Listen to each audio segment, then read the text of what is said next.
certain things that must be declared about the spheres of the planets, and their orbits folio 6 recto.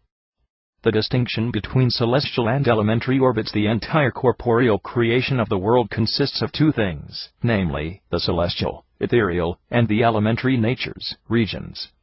The celestial nature is divided into three parts: the fiery, the crystalline, and the firmament.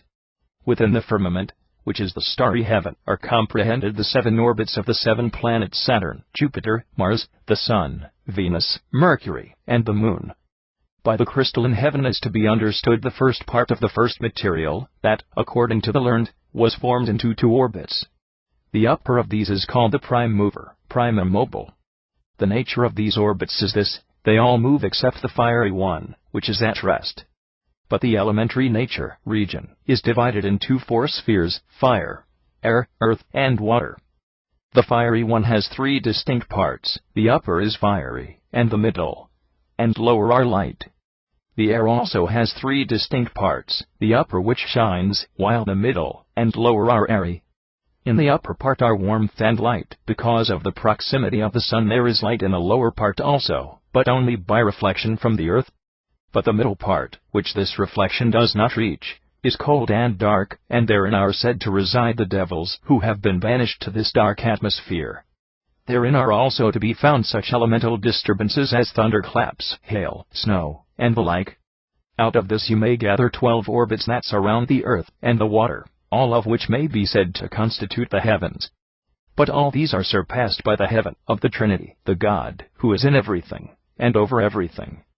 Note also that the distance from the Earth to the Moon is 15,625 miles, from the Moon to Mercury, 7,813, from Mercury to Venus is as much, from Venus to the Sun, 23,436, from the Sun to Mars, 15,625, from Mars to Jupiter, 6,832, from Jupiter to Saturn as much, and from Saturn to the firmament, 23,436. From this it follows that the distance from the Earth to the starry heaven is 108,375 miles. The distance between planets given by the are entirely out of line with those of today. All the old measurements are based on the assumption that the Earth is the center of the universe. The distinction of the celestial hierarchies in the celestial nature. Some have made 3 classifications: supercelestial, celestial, and subcelestial. The supercelestial is said to be in 3 persons, as some have erroneously stated, for the term hierarchy, as Dionysius says, in itself implies but one order, and it is ill to speak of the same order as being in 3 persons instead of 1. The celestial consists of the angelic orders, while the subcelestial consists of the holy persons, saints. The celestial hierarchy is divided into upper, middle, and lower. The upper embraces 3 orders: seraphim, cherubim, and thrones. The first of these 3 adore God's grace, the second His power, the third His equality. In the first, God loves those who love; in the second He recognizes truth; in the third He sits and administers equal justice. The middle hierarchy embraces the dominations, principalities, and powers. The first of these rule the offices of the angels, the second guard the princes of the people, the third restrain the powers of the devil. In the first of these the Lord reigns as a sovereign, in the second He reigns as a principality, in the third He is considered as the salvation. The lower hierarchy also embraces 3 orders: angels of virtue, archangels, and angels. The first of these attend the working of great miracles, the second presage great events, the third act as the warders of mankind. In the first of these God operates as a power, in the second He reveals as a light, in the third He functions as an inspirer. Thus says Gregory. But Dionysius places the angels of virtue in the middle order of the second hierarchy, and the angels of the principalities as the first in the third hierarchy. And mark that the Trinity of the divine person appears in each of the above-mentioned hierarchies, upper, middle, and lower. Of time or of the ages of the world are analogous to the ages of man. Now there are 6 ages of the world. The first age is from the creation of the world to the flood, a period, according to the Hebrews, of 1656 years, but according to the 70 interpreters, 2242 years, as Isidore fixes it, and many others, whom we here follow. So the Hebrews give this age 586 years less, and according to this calculation Methuselah died before the flood, in the year in which it occurred. The second age is from the flood to the birth of Abraham, which, according to the Hebrew, lasted 292 years, but according to the 70 interpreters, 942 years, so the Hebrew gives it 650 years less. The reason for this difference I have not been able to find. The third age is from Abraham's birth to the beginning of the kingdom of David, and, according to the Hebrew, covers a period of 941 years, but according to the 70 interpreters, 940 years. The fourth age is from the beginning of David's kingdom to the passing of Babylon, and according to the Hebrew, lasted 484 years, but according to the 70 interpreters 485 years. The fifth age is from the passing of Babylon, when Jerusalem was destroyed, and the temple burned, to the blessed birth of Christ, a period, according to the aforesaid, of 590 years. But concerning this computation there is a great division, for various calculations have been made by sundry persons. The sixth age is from the birth of Christ to the end of the world, which God alone knows, and this is called the old age, or the last hour. To this may be added a seventh age, that is, the age of those who are now at rest, and which runs parallel with the sixth. The eighth age is that of the resurrection. Now according to the Hebrew Scriptures, there are 10 generations in the first age, 10 in the second, 14 in the third, 17 in the fourth, while Matthew, from hidden evidence, says 14, and in the fifth there are 14. The following are the ages of man. The first, infancy, is from birth to the age of 7. The second, childhood, to 14 years of age. The third, maturity, from 15 into the 38th year. The fourth, youth, to the 49th year. The fifth, timely age, from 50 into the 79th year. The sixth, the spent age, in which we are reconciled to pass away, is from 80 years, to the end of life. The first age of the world, folio 6 verso. According to the Hebrew Scriptures, the first age of the world, from Adam to the flood, is a period of 1656 years, but according to the 70 interpreters, is a door, and others, whose views have been adopted in this book, this age has 2242 years. The highest goodness wished to share its good with others, and therefore it created a rational being, which understood the highest good, loved it understandingly, possessed love, and so possessing it, was blissful. So God made the first human being, and with the aid of the angels formed his body from the clay of the earth in the field of Damascus. The city of Damascus lies in the northwest corner of Maguda, a fertile plain to the east of Hermon. To the east of the city this is known as Omer, the Ager Damascenus. The fertility of Maguda is very great. There are many fields of corn and maize, but groves of poplar and walnut, orchards of apricots, pomegranate, pistachio, and almond, with hedges of underwood, so abound that the distant view of Maguda is as of an almost unbroken sea of verdure. From this the white, smokeless city rises like an island, near the barren limestone hills on the north of it, and animated it with the spirit of life which is. He created a soul and united it with the body which he had created. And man was made in the likeness of God in physical things, and in his image in qualities of benevolence, and into him the Lord God instilled a wonderful grace and mercy. Now as God had created the various creatures from the earth, and formed the fowl, he brought them forth for Adam to look upon. But for Adam no helpmate was found in his image. And the Lord sent a sleep upon Adam, and he took out one of his ribs, and closed up the flesh instead thereof. Of the rib God made a woman, whom Adam saw, and said, This is now bone of my bone. She shall be called Issa, which signifies that she is a woman, for she was taken from a man. Genesis 2:19-23. And the Lord led Adam into paradise. Of the rib of the sleeper he had made Eve, and provided Adam a companion. But he did not make her from his head, for she was not to rule over him, nor from his feet, for she was not to be looked down upon, but he made her from Adam's side, as evidence of a tie of love. No one shall go forth to gather grace, because of his noble station alone, nor because of his birth, but through virtue. For although man was created outside of paradise, and woman in it, nevertheless Adam, who was created in the lower station, has been found to be better than Eve, who was created in paradise.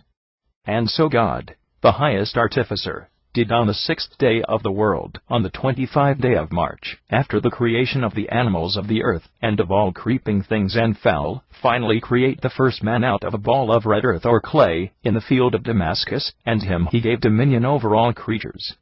Illustration: the creation of Eve 10 and 1/16 x 8 and 13/16. Adam has fallen into a sound sleep on a rugged hillside. Eve is emerging from his right side as a full and complete woman. The Creator half kneels over the pair at the left and is raising Eve with one hand and blessing his new creation with the other. No rib is being removed, later to be metamorphosed into a woman. No other member of the animal kingdom is present. Although Sheol places the creation of Adam outside of paradise and that of Eve in it, this rugged setting is too severe, either for the field of Damascus or for paradise. Folio 7 recto. After the first parents transgressed the Lord's commandment, at the instigation of the devil, in the form of a serpent, God cursed the serpent, saying to him, "Cursed are you among all cattle and beasts of the earth, upon your breast shall you go, and earth shall you eat all the days of your life." And to the woman he said, "I will multiply your sorrows and your conceptions.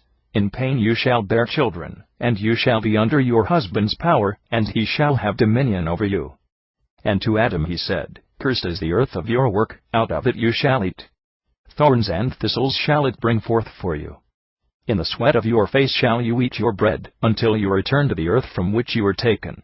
And after God had made coats of skin for them, he drove them out of paradise, and he placed before you a cherubim with flaming sword, to keep the way of the tree of life. Genesis 2:14-24.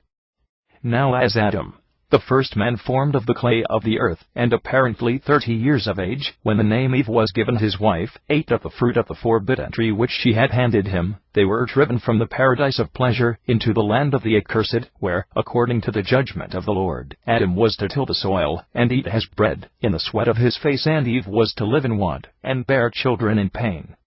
Though the Lord had endowed her with incomparable charm, but the malicious enemy of her bliss deceived her, for in her feminine fickleness she had freely tasted the fruit of the forbidden tree, and had influenced her husband to her will. So, after putting on a garment of leaves, she and her husband were driven from the garden of pleasure into exile, in the fields of Hebron. At last, after having several times endured the pangs of childbirth, she passed with weariness and toil into old age, and suffered the death which the Lord had foretold to her. Illustration: the temptation and expulsion. The woodcut is centrally divided by a date palm, to the right of which is depicted the temptation, and to the left the expulsion. On the right Adam and Eve stand under a fruit tree, about which is coiled a serpent, an apple in its jaws. Eve has an apple, and Adam has one. And so we have the transit of the apple from the serpent to Eve, from Eve to Adam, and the apple is one. The original sin is afoot, and already Adam and Eve are holding before them whisks of leaves to cover their nakedness. The scene shifts to the left. An angel with drawn sword is ejecting them from Eden. They still conceal their nakedness with the same whisks of leaves, although according to Genesis God provided them with fur coats on departure. Adam is reconciled to his fate, but Eve tarries, to argue with the angel, who doesn't appear at all interested in discussing the situation with her. Folio 7 verso of paradise, and its 4 rivers. The earthly paradise, which is under the equinoctial line, toward the rising of the sun, was planted by God, from the beginning. In the Hebrew and Latin tongues the word means a garden of pleasure, that is, a garden planted with all manner of trees. Therein was also the tree of life. They say that the same place is surrounded by a fiery wall reaching to the heavens, and that the angel of God stands before it with flaming sword, barring the way of those who approach it. In the same paradise Adam and Eve were created, but they were driven from it because of their sinful appetites. Countless attempts have been made to locate the Garden of Eden. One locates it at the junction of the Tigris and Euphrates, or somewhere between that junction and the Persian Gulf, another in the highlands of Armenia, near the sources of these rivers, and a third, in the Far East, in the mountainous highlands of Central Asia, near the sources of the Indus, the Helmand, the Oxus, and the Jaxartes rivers. But all these theories become worthless the moment we allow that the deluge may have borne the family of Noah far away from the primeval home of man. The notion that the rivers and countries subsequently known as Hykkel, Euphrates, Havilak, Cush, etc., are identical with the lands and rivers of Eden is also destitute of any sure foundation, in view of a universal habit of migratory tribes and new colonists to give old and familiar names to new rivers, mountains, and countries which they discover and occupy. There is nothing in that appears sufficient to solve the problem. In that place Enoch and Elijah live in joyous comfort. This Enoch is not the son of Cain, who founded Inachus, the first city mentioned in the Bible, but is the son of Jared, and father of Methuselah, Genesis 5:18, 21-24. He is called the seventh son of Adam, to distinguish him from the son of Cain, third from Adam. Enoch, son of Jared, was in close communion with the Lord, for we are told that he walked with God, after he begat Methuselah 300 years. Genesis 5:22. According to Hebrews 11:5, by faith Enoch was translated that he should not see death, and was not found, because God had translated him, for before his translation he had this testimony, that he pleased God, meaning that he should not see death, before the judgment of the flood. Concerning his departure from the world we are told that he was not, for God took him. Genesis 5:24, an expression which imports a mere change of residence, without suffering the ordinary dissolution of the body. Elijah was translated in the same manner. Their mutual status seems to have impressed itself upon the mind of the chronicler, and is again referred to in connection with Paradise, folio 8, recto. The translation of Elijah is described in 2 Kings 2:1-11. And it came to pass as Elijah and his disciple Elisha still went and talked, that behold, there appeared a chariot of fire and horses of fire, and parted them both asunder, and Elijah went up in a whirlwind into heaven. And so, at different times, Enoch and Elijah were clothed with immortality by the immediate power of God, without the necessity of shaking off their mortal status, who in the end will die at the hands of the Antichrist. This place is far removed from our own habitation. It is in all respects habitable, has a healthy atmosphere, and is fertile and blissful. From its center flows a spring which waters the whole garden. This spring divides into 4 rivers, as the interpreters of the book of Genesis inform us, and a river went out of Eden to water the garden, and from thence it was parted, and it became into 4 heads. Genesis 2:10. This implies that the river had its source in the garden, and from that place, as a center, it parted to become the fountain heads of 4 different streams. Some suppose the river flowed through the garden as one stream, and after leaving it became divided into 4 heads or beginnings of rivers, the Ganges or Pison. The first is the Pison, or Ganges, a very large and renowned river of India, and which traverses that entire country. Its course is toward the east, and it is augmented by 19 large tributaries. Although it finally flows into the ocean by a number of outlets, and at a number of places, its narrowest width is 8,000 paces, its greatest width 100,000 paces, and its depth nowhere less than 20 paces.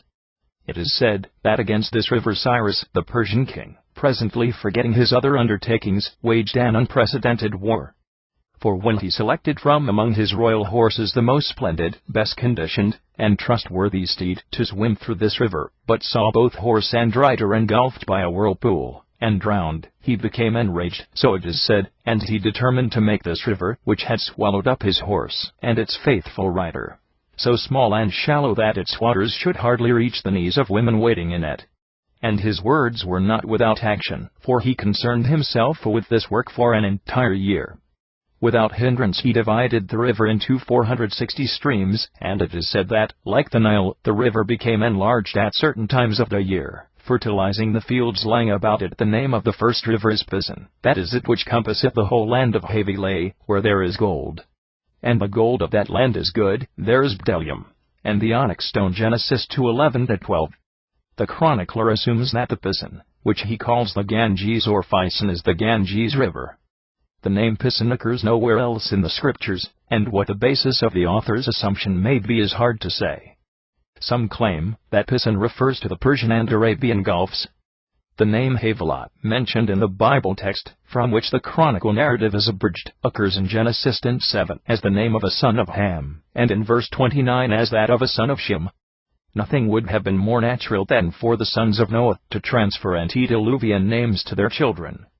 In Genesis 25:10 and 15:7, the name appears as that of a country southeast of Palestine, probably because settled by the descendants of a patriarch of this name. Bdellium is a transparent wax, like resin now found on the trunks of trees in India. Some render onyx stone as beryl, others sardonyx, some as describing any precious stone. Gihon or Nile Magihon, or Nile, is the second river. It is considered the largest river in the world. By some it is called the Nile, and they say that this is the same river that the teachers of the Holy Scriptures call Gihon, and which flows out of Paradise, and the name of the second river is Gihon, the same as it, that encompasses the whole land of Ethiopia. Genesis 2:13. The name Gihon occurs again in the Scriptures only, as denoting a fountain near Jerusalem. 1 Kings 1:33, 38, 45, 2 Chronicles 32:30, and its identity with the Nile has found some favor of late. But how could the Nile have flowed out of Eden into Asia? The inhabitants of the country call it the Nile, after the earth or silt that the river carries with it, thus fertilizing the fields of Egypt. This Nile comes out of a black river, which the people there call the Father of Waters. It has a swift current, separates all Africa from Ethiopia, and forms many islands, of which the most noted is the island of Mero. The island, so called, though not entirely insulated, is formed by the Astapus, Blue Nile, and Astapocris, now others, and the portion of the Nile Valley, between their mouths, was a district of Ethiopia. Located in a fertile country, rich in timber and minerals, and at the junction of two great rivers, its capital city, also called Mero, early became a chief emporium between Egypt, North Africa, Ethiopia, Asia, and India, and the seat of government of a powerful state. The government was a hierarchical monarchy, entirely in the hands of priests, who chose a king from among themselves, bound him to govern according to their laws, and put him to death at will. At about 300 BCE one of its kings threw off this yoke of the priests, whom he massacred, making his monarchy absolute. See also Strabos, 17:17. 2. The river is uneven in part, and navigable in part, and discharges into a wide area of the sea. After much buffeting on its course, it is confined between the crags of the mountains, and flows on to Ethiopia, the land of the Moors, and into a region called Katadupa. It rushes along between the cliffs with such boisterousness and violence, that the great roar of its turbulent waters affects the hearing of the natives almost to the point of deafness. Further on the noise ceases, and the river again becomes quiet and navigable. At the city of Cercasaurus, probably Cercasura, in Libya, mentioned by Strabo 17:30, the Nile divides into 3 great branches, one of which veers off toward Delta and Melia, and is again divided. And thus all Egypt is moistened by the annual flood waters of the entire, and much sundered Nile, and of other rivers. Finally the Nile flows into the Egyptian Sea. The ancients write that the Nile is a great feeder of vegetation, and the source of many large aquatic animals, such as the hippopotamus, and of much cane, reed grasses, etc. Annually it provides the fields with additions of fertile soil. Fertilization usually increases when the sun is in the latter part of Leo, the lion, and continues until it reaches midway into Virgo, the Virgin. Thereafter it decreases, as the sun approaches the end of Virgo, or the beginning of the scales, Libra. Then the Nile recedes to its former banks. According to Strabo, Geography, 17:1-4, the water stays more than 40 days in summer, and then goes down gradually just as it rose, and in 60 days the plain is completely bared, and begins the dry out, and the sooner the drying takes place, the sooner the plowing, and the sowing, and the drying takes place sooner in those parts where the heat is greater. Strabo, quoting Aristobulus, says that the Nile is more productive than other rivers, and produces huge creatures, among others the amphibious kind, and that the Egyptian women sometimes actually bear 4 children. Aristotle reports that one woman actually bore 7, and he, too, calls the Nile highly productive and nourishing because of the moderate heat of the sun's rays, which, he says, have the nourishing elements, and evaporate merely the superfluous. Geography Book 15, Chapter 1, Part 22. And they say that the waters of this river have such power and effect that they make women fertile. Tigris, the 3rd river, the Tigris, is the swiftest river in Greater Armenia, and is known throughout the world. And, as our people say, it is one of the 4 rivers that flow out of Paradise. When it reaches the country of the Medes it becomes swift, and is called the Tigris, a name given it on account of its swiftness, that word signifying arrow, in the Median language. But soon the river finds its way into Lake Prephusa, into which it flows with great rapidity, discharging its waters in many colors. After this it rushes to Mount Taurus, disappears in an enormous cavern, from which it emerges through a hidden passage, drawing after it great quantities of seaweed and scum. These it carries to the Sea of Zoronde, and again becomes a river. Then it disappears again for 25,000 paces, reappearing in the vicinity of Siphon, near Nymphaeum. It then approaches the river Arsanias, in the district of Arene, but, as each river has its own source, each retains its identity. At the Gordian Mountains, the river divides itself into two channels, one of which flows on to Seleucia and Messene, the other flowing in a northerly direction, to the plains of Chalcae, and when they run together again, they are still called the Tigris. Folio 8 recto. Finally the river empties into the Persian Sea, or, as some say, into the Red Sea. According to Genesis 2:14, the third river is Hiddekel, that is it which goes toward the east of Assyria. Schedel assumes this to be the Tigris. Yet it is almost universally agreed that the Tigris and the Euphrates, the latter of which is specifically named in the scriptures, are two of the four rivers flowing out of Paradise. Undoubtedly the chronicler used the following passage from Pliny's Natural History, chap. 31, as a source for his description of the Tigris. This river rises in the region of Greater Armenia, from a very remarkable source situated on a plain. The name of the spot is Alagacene, and the stream, as soon as it begins to flow, though with a slow current, has the name of Tiglito. When its course becomes more rapid, it assumes the name of Tigris, given to it on account of its swiftness, that word signifying an arrow in the Median language. It then flows into Lake Arethusa, the waters of which are able to support all weighty substances thrown into them, and exhale nitrous vapors. This lake produces only one kind of fish, which, however, never enter the current of the river in its passage through the lake, and in a similar manner, the fish of the Tigris will never swim out of its stream into the waters of the lake. Distinguishable from the lake, both by the rapidity and the color of its waters, the tide of the river is hurried along, and after it has passed through and arrived at Mount Taurus, it disappears in a cavern of that mountain, and passing under it, bursts forth on the other side. The spot bears the name of Zoronde. That the waters on either side of the mountain are the same, is evident from the fact that bodies thrown in on the one side will reappear on the other. It then passes through another lake, called Tospates, and once more burying itself in the earth, reappears, after running a distance of 22 miles, in the vicinity of Nymphaeum. Claudius Caesar informs us that in the district of Arene it flows so near to the river Arsanias, that, when their waters swell they meet, and flow together, but without, however, intermingling. For those of the Arsani, as he says, being lighter, float on the surface of the Tigris, for a distance of nearly 4 miles, after which they separate, and the Arsanias flows into the Euphrates. After traversing the mountains of the Gordiae, it passes round Apamea, a town of Messene, 125 miles on this side of Babylonian Seleucia, and then divides into the channels, one of which runs southward, and flowing through Messene, runs towards Seleucia, while the other takes a turn to the north, and passes through the plains of the Chalcae, at the back of the district of Messene. When the waters have reunited, the river assumes the name of Passi Tigris. After this it receives the Choaspes, which comes from Media, and then, flowing between Seleucia and Ctesiphon, discharges itself into the Chaldean lakes, which it supplies for a distance of 70 miles. Escaping from them by a vast channel, etc., it empties itself into the Persian Sea, being 10 miles in width at the mouth.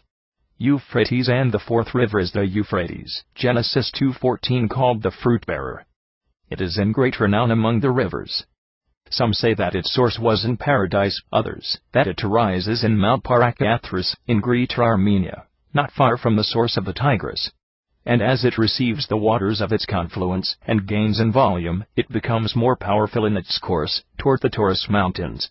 Encountering no resistance there, it continues on its course, developing rapids, and becoming stronger, and it leaves Commagene, on the right, and Arabia, on the left. According to some, it divides into two channels, one of which flows into the Tigris, while the other runs on into Media, Gordia, and Mesopotamia, and parts of Babylonia. Although the river was originally large and navigable, it later divides into broad marshes and brooks, to such an extent that its source cannot be identified. Some say it flows into the Red Sea. It is also said that its waters are life-giving, wherefore the ancients call it an augmenter of years. Homer says that the whole earth is enclosed by a great sea, wherefore it is also called an island. Wherever the land ends one finds water.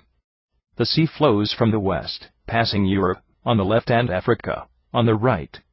proceeding through the two sundered mountains, called the Pillars of Hercules. Pillars of Hercules was the name given in ancient times to the mountains of Calpe, now Rock of Gibraltar, and Abila, now Jebel Zaydat, one on the European, and the other on the African side of the straits which connect the Atlantic Ocean and the Mediterranean Sea.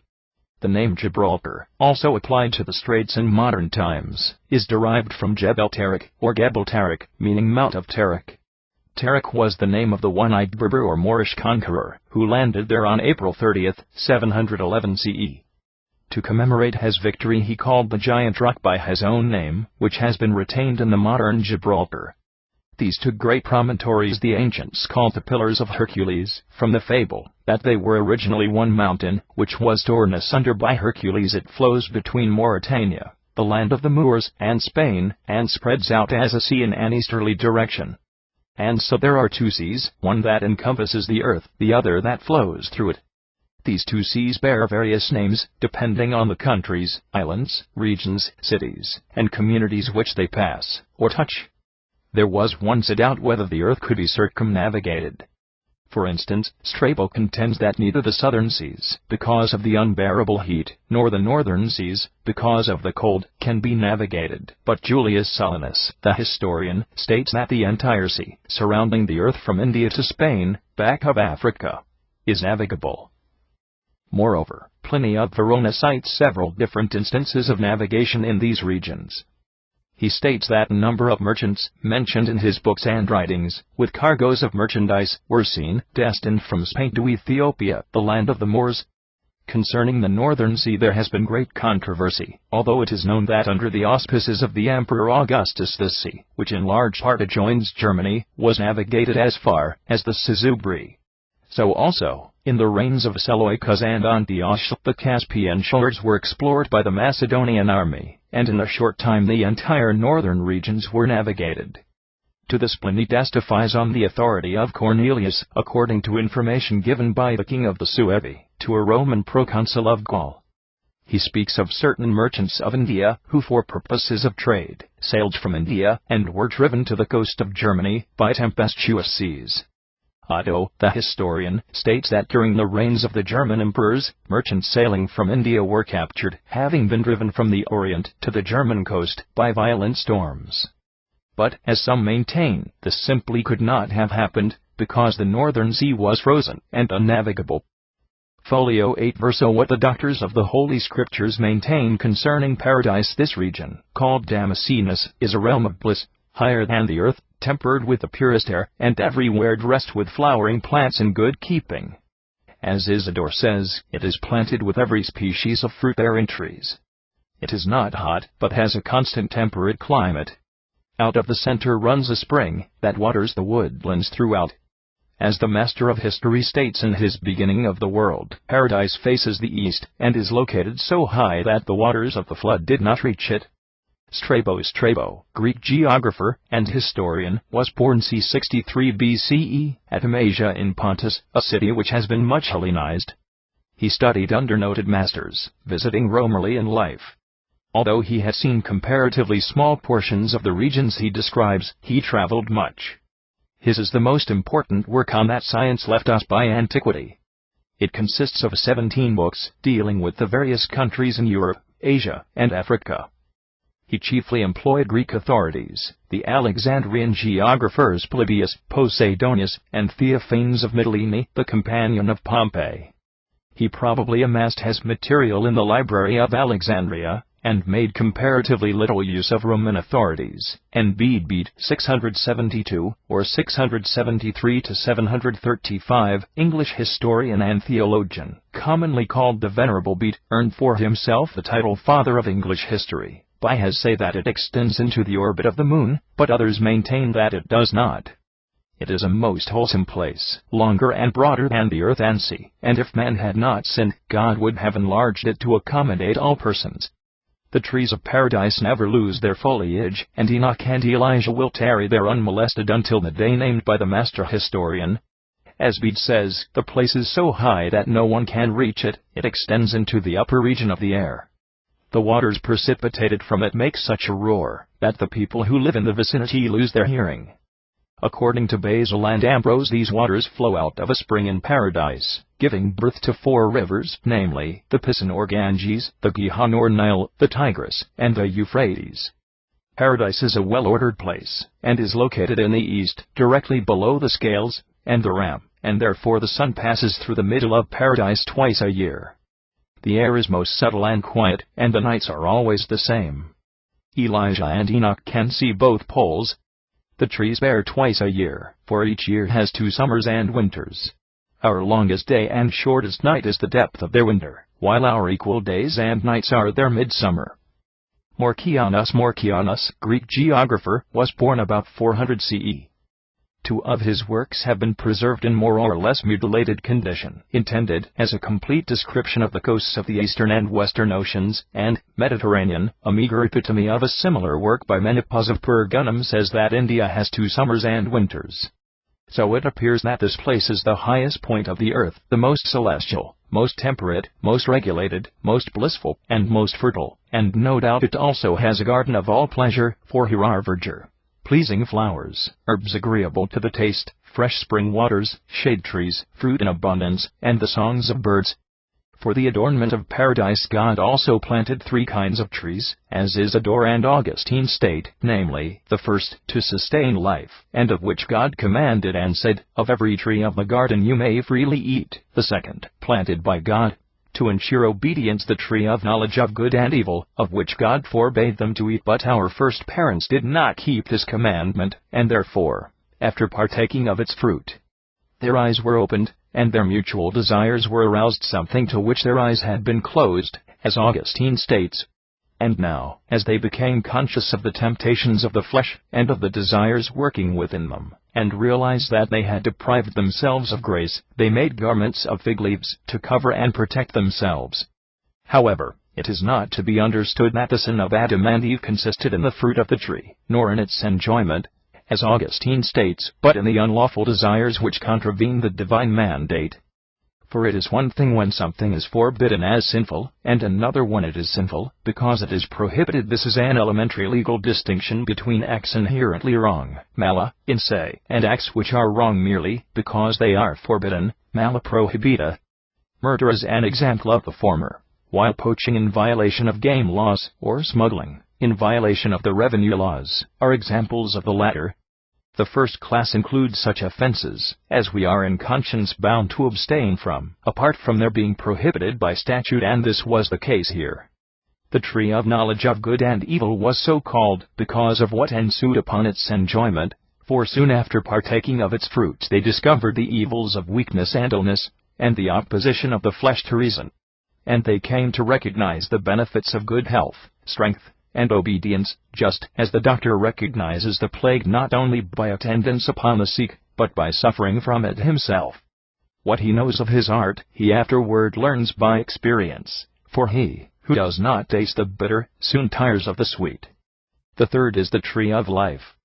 It is the noblest, first, because of its strength, for he who ate thereof became immortal and free from all illness and infirmity, not, however, through natural strength, but rather by grace, for a virtuous soul obedient to God is absolutely essential to immortality, as Thomas states. As often as a person became ill, he could have restored himself to health by partaking of the fruit of this tree, and this he could have continued to do until the time of the outer world had been fulfilled, when all persons would have been taken into heaven together.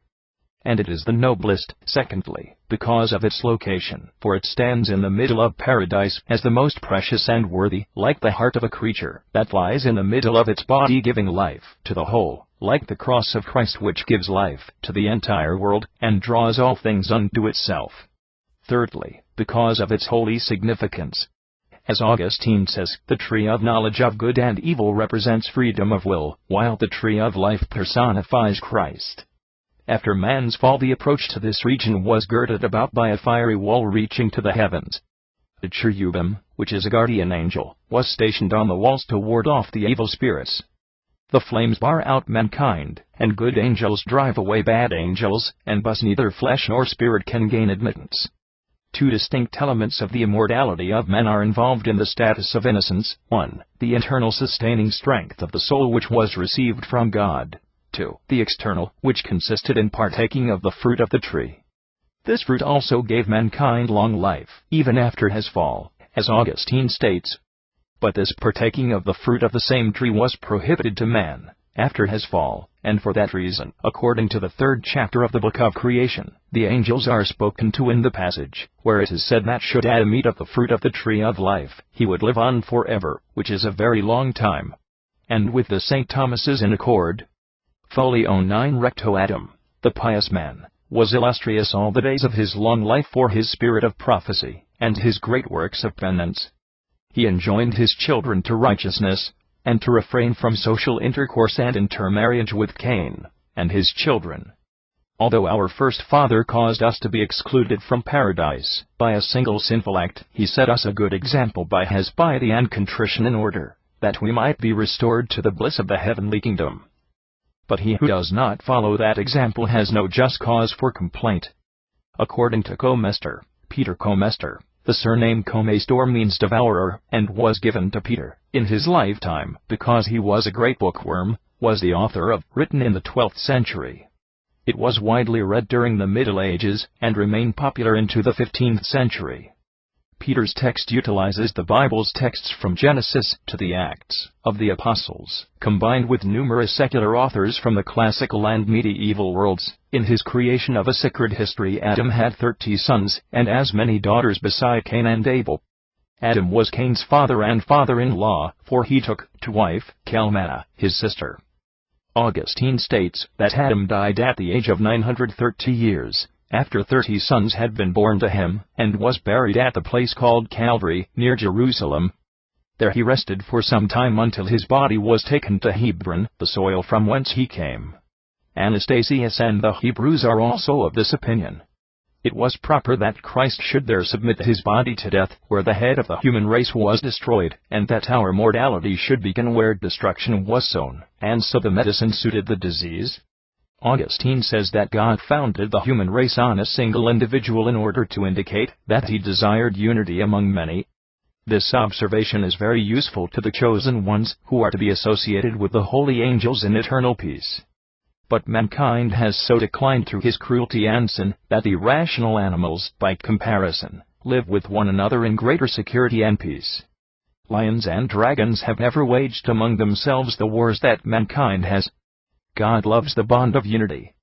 Adam and Eve, our first parents, lived 930 years, and they bore Cain, Abel, and Seth, and their sisters, and if we recall the scriptures, 30 other sons were born to them. When Adam finally became burdened with illness, he commanded his son Seth and the rest not to permit their children to intermarry with the children of Cain. And, as they say, Adam sent to paradise to procure the oil of mercy. Finally Adam passed away. He was buried at Hebron, although others say at the place called Calvary. Illustration: Adam and Eve after the expulsion, 8 7/8 Acts 10 and 1/16. A rather desolate scene opens before us, a rock-bound valley, through which rivulet timidly flows. A few sparsely foliated trees raise their heads in the distance. Adam and Eve occupy the foreground, meekly submitting to the divine judgment. Adam, clad in a coat of skin, is wearily, and rather ineffectually wringing his daily bread from the cursed ground with a branch of a tree. Beside him on the ground sits Eve, nursing Cain and Abel, born to her in pain and sorrow. Although barefooted, like her husband, and also wearing a coat of skin, though the artist has added a flowing garment of many folds to her wardrobe. Folio 9 Verso: Abel, second son of Adam, and his sister Deborah, were born to Adam in his 30th year. Abel was the first martyr, and he founded the church, for he remained in grace and righteousness. Had the church begun with Adam, it would not have endured. But the Holy Gospels make mention of this righteous and pious man, Abel, who from youth learned to love righteousness, and to fear God. His calling was pastoral, and of all things he sacrificed the firstlings to God. For that reason God respected his offering, and found it acceptable. But Cain, who was present, lowered his countenance in shame, and suffered the sting of envy. And Cain slew his brother Abel. Abel was the first to build the heavenly city, in which he set himself as its first citizen. Over 100 years after Abel's death, Adam begat another son, Seth. Seth, third son of Adam, was born in the beginning of Adam's 130th year, that is, at the end of the 131st year of the world, and Seth lived 912 years. Seth was born in the 230th year of Adam. But Moses omitted 100 years during which Adam mourned Abel at Hebron, and in which he went to paradise to secure the oil of mercy. In Cain and Abel, two cities had their origin, as St. Augustine says. Two loves created two cities: the first, an earthly one which scorns God, the city of self-love; the second, that of the love of God, a celestial one, that disdains self. The first idolizes self, the second deifies God. The first craves honor from individuals, the second, for its greater glory, addresses itself to God, the sole witness of conscience. Cain, the firstborn, belongs in the first of these, and he built it. Abel, the second son, belongs to the second city, and there he wandered, as a pilgrim, for by divine grace he was a respected citizen. Cain, first son of Adam and Eve, and his sister Calmana, were born in the 15th year of Adam, in the fields of Damascenus. He was the first tiller of the soil, very covetous, a stranger to salvation, and a very impatient man. He was angry because his gift had been rejected by God, while his brother's offering had been accepted.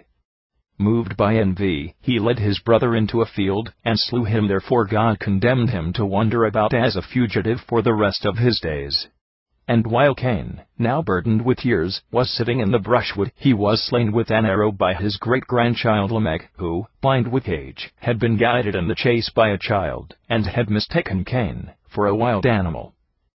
This must be the incident to which the chronicler refers, although Genesis does not substantiate the details, as set forth by the author.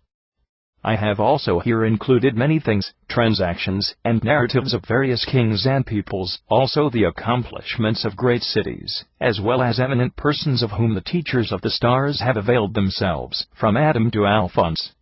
Enos, the son of Seth, was born in Seth's 105th year, being the 425th year of the world, and he lived 905 years. This Enos was the first to call upon the name of the Lord, possibly through a few words of prayer which came to him. Genesis 5:6-11. Canaan, the son of Enos, was born in the 90th year of his father, and, according to the 70 interpreters, in the 625th year of the world, and he lived 910 years. Genesis 5:9-14. In the line of the righteous there are three who are endowed with heavenly gifts, namely, Enos, who called upon the name of God; Enoch, who walked with God, and was received in paradise; and Noah, who was full and complete in his generations, and preserved the human race against the flood. In the line of the sinners there are also three, gifted with mundane accomplishments: Jabal, the father of herdsmen, and of those who dwell in tents; Jubal, the father of those who sing, and play on the harp, and the organ; Tubal-Cain, a master of the hammer in all metalwork. Folio extracto. Enoch's exact place in the line of Cain is not certain. Cain built a city for him, and gave it the name Enochia, and he lived to see it filled with his seed. Josephus says that Cain accumulated his possessions by robbery and violence, and incited his sons to highway banditry. Fearing those whom he injured, he gathered his sons about him in the city. And although the scriptures say there were only 4 men at this time, yet, as St. Augustine says, it is not unbelievable that Cain built a city, for the scriptures did not count all those who lived at that time, considering it sufficient to remember those responsible for the things done. Genesis 4:16-17. Methuselah, Methuselah, the son of Enoch, and born to him in his 167th year, bore Lamech, a son, and lived 792 years thereafter. And so they say Methuselah lived longer than all the other persons mentioned in the scriptures. Genesis 5:21-27. Mahalalel at the age of 165 years bore a son named Jared, and he lived 730 years thereafter. Genesis 5:15-16. Lamech was the first to introduce dual marriage, contrary to what Adam had said in the spirit of prophecy, namely, that the two should become one flesh. He is the same who with an arrow killed Cain in the brushwood, and with his bow afterward slew the youth who guided him. And for this murder of Cain, Lamech was punished 70-fold, for 77 souls which came out of him perished in the flood. Jabal, born to Lamech by his wife Ada, began to make tents and staffs for shepherds, and to change pastures, with nothing to think upon except sexual intercourse and gratification of the belly. He also managed the herds, distinguished them by marks, separated the sheep from the goats, and those of a uniform color from the speckled ones, and the yearlings from the older, and he knew how to mate them in season. Concupiscence of the ears. Concupiscence appears as part of this and succeeding headings only in the Latin edition. The term is used by Aquinas and the other scholastic philosophers to define that desire of the senses which seeks only for its own gratification, as distinguished from unselfish love, and was held by them to be the cause of the original sin. To us the word simply means an inordinate impulse or desire, prompted by the senses. Jubal, Lamech's son, born to him by Ada, is the father of those who sing, and play the harp, and the organ. He is said to have discovered the art of music, though not the instruments themselves, for these were not invented until long afterward. However, he did discover the consonance of voices, to the pleasure of the shepherds, which calling his brother Jabal preferred. Later others discovered the pure consonance of sweet tones, and of various instruments. It is said that Moses discovered sweet melodies in the noises made by the waters.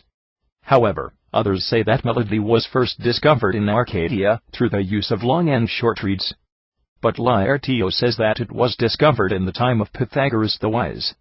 One reads that all earthly liberal crafts or natural arts, that serve polite society, were invented by the children of Lamech, and thus it seems that in the beginning the Hebrew children were more subtle than the rest. They also concerned themselves with the dangers of fire and flood, and the means of preventing loss thereby. Tubal-Cain put his own art into clay tiles, and into marble columns. These tiles are still to be found in Syria, and while they have been damaged by the rains, the marble columns have remained, and the inscriptions thereon can still be seen. Concupiscence of the eyes. Tubal-Cain, Lamech's second son, by his wife Zillah, worked in implements of war. He discovered the art of smithworks, and the engraving of metals to intrigue the eye, taking the foliage of nature as a model, just as his brother had invented music to please the ear. Tubal-Cain, one of the gifted sons of Lamech, may be compared with Vulcan of Roman mythology. The Jewish legend of later times associates him with his father's song. Lamech was blind, says the story. Concupiscence of the flesh. Naamah, the daughter of Lamech, by his wife Zillah, and sister of Tubal-Cain, discovered the art of weaving, making yarn of wool and linen, and making it into cloth, a fabric softer and smoother than the skins they formerly were. Naamah, Genesis 4:22, sister of Tubal-Cain, is one of the 4 women whose names are preserved in records of the world before the flood, all except Eve being Cainites. No reason is given why these women should be singled out in the genealogies, and in the absence of this most of the commentators have sought a clue in the significance of the names interpreted as Hebrew terms. The name Naamah means the lovely, or the beautiful, apparently introduced to show the worldly spirit and tastes of the Cainites. According to the of Jonathan, she was the mistress of sounds and songs, a poetess. Folio ex verso Mahalalel, the son of Canaan, and whose name means the planting of God, is in the Christian lineage. He was born in the 75th year of his father, and in the 795th year of the world, and he died at the age of 895 years. Augustine states that before the flood many persons reached the age of 900 years, but none that of 1,000. This longevity was the miraculous work of God, having for his purpose the multiplication of the human race, and to allow ample time for the development of the arts. This was natural too, for people then possess better constitutions and greater strength. Some had larger bones than we now have, and, as Pliny states, the greater the duration of the world, the smaller the creatures which nature brings forth. As the scriptures state, the size of the giants is not incredible. Pliny states that he saw a wisdom tooth which would make 1,000 of our own. Augustine adds that those who say that in these long lives 10 years are to be taken as 1, and 90 as 9, are not to be believed. According to Pliny, there are people in our own day who live 200 years. Jared, son of Mahalalel, Malaliel, and whose name signifies descent, or strength giver, or one who induces sleep, was according to the book of creation, born in the 65th year of his father, and in the 460th year of the world, according to the Hebrew, but in the 976th year according to the 70 interpreters. And he lived 962 years.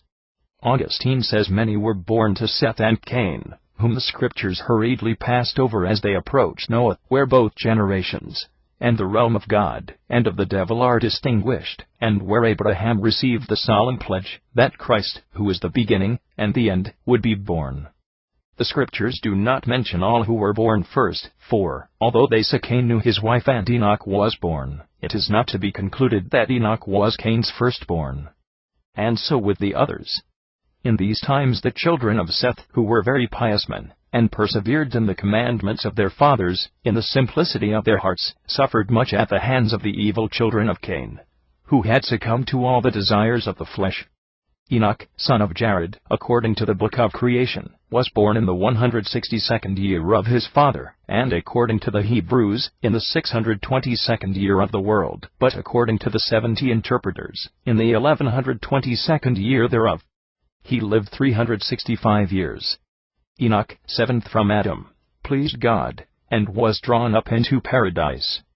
He is called the seventh rest, to which all will be drawn who are created in the sixth day of the sixth age of the world.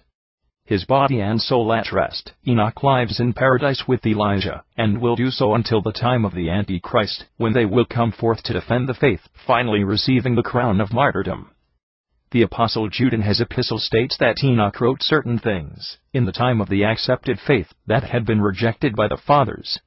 Methuselah, son of Enoch, was born in the 65th year of his father, and according to the 70 interpreters is the 1187th year of the world. He lived 968 years, and was the oldest among those mentioned in the scriptures. He benefited from his years in various ways. According to the 70, he lived 14 years after the flood, but one does not write that he was in Noah's ark. Jerome says he died in the year of the flood, and was buried 7 days before. Some say he was taken into paradise with his father Enoch, and so escaped the flood. Augustine, Rabanus, and Isidore say that it is doubtful that he lived 14 years after the flood, for only 8 souls were saved. Lamech, the son of Methuselah, according to the book of creation, was born in the 187th year of his father, and according to the 70 interpreters, in the 1453rd year of the world. He lived 777 years. Then he was 172 years of age. Noah was born to him, and he said, "This Noah will comfort us in our labors upon the earth which the Lord has cursed." And in addition to Noah, Lamech bore other sons and daughters, and when he reached the age of 777 years he delivered his principality to Noah, and died. At this time there were giants or heroes upon the earth who were renowned, and of unbelievable power, and also knew how to battle. Folio 9 verso, ex recto, and ex verso illustrations the lineage of Christ. First section in the woodcuts as well as the text of the Chronicle faithfully follow the genealogies of the scriptures. Here, beginning at folio 9 verso, and extending to, and including folio ex verso, is the first of these, comprehending the generations of Adam, as set forth in the 5th chapter of Genesis. It is a sort of family album in which every member has his place. An intricate foliated design connects the generations. At the head of the family tree, firmly grasping its trunk, is Adam. From this main stem 3 branches proceed. The first of these indicates the line of Cain, and consists of a long series of foliated portraits. Here are Cain and his sister wife Calmana, and Cain is also depicted in the act of slaying Abel, thus eliminating collateral issue in that direction. This line is continued and completed at folio ex recto, and here we find Cain's son Enoch, and his wife, and Enoch's descendants, Irad, Mehujael, Malaliel, Methusael, Methusalem, Lamech, with his 2 wives Ada, and Zillah, Selah, Jabal, and Jubal, Tubal, Lamech's children by the first wife, and Tubal, Cain, and Noma, his offspring by the second. Some of these portraits have accessory symbols indicating the callings of the subjects of incidents in their lives. As in the central panel of a triptych, the blind Lamech is posed between his 2 wives.